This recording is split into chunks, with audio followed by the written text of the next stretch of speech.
Čerič Max ali stric Max, kot ga kličejo v Dogošah, je danes praznoval 101. rojstni dan. Kljub zavidljivi obletnici je izredno čil, zdrav in poln humorja. Slišal sem, da smo danes v tej vaši rojstni hiši. Kako dolgo že torej ta hiša stoji? Ja, blizu 200 let že. Vi pa ste v njej praznovali koliko rojstnih dni? Ja, na prvi rojstni dan, ja. Katera je vaša najljubša jed v vsem tem času?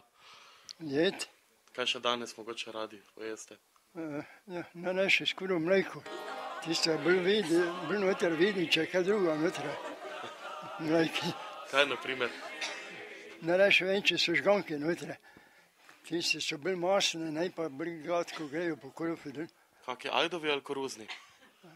Koruzni. Kako pa gospod Max ocenjuje letošnjo zimo v primerjavi s preteklimi? To tam niso bile hujše. So bile? Je bilo mraz, zelo bolj jabko, da so nič.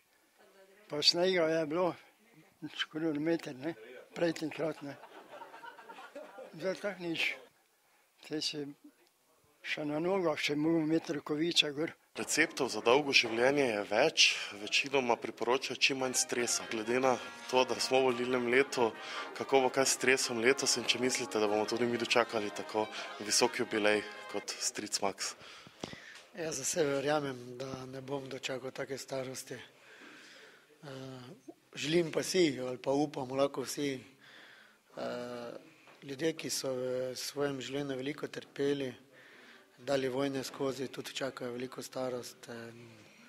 Prav gotovo imamo še tudi gospod Potočnik, ki v petek praznuje visoki jubilej v Mariboru in sem vesel, če sem lahko kot župan prisoten v taki družbi pri tako čilih, kot je danes gospod Max. Receptov je pa več. V življenju moraš veliko delati, se veliko gibati, biti človek odprtega srca, tudi dobre volje, kar pa mi politiki včasih ne znamo biti oziroma imamo preveč odprtih težav in stresov, da bi lahko vso leto bili po počutju takšni kot pa nekateri drugi.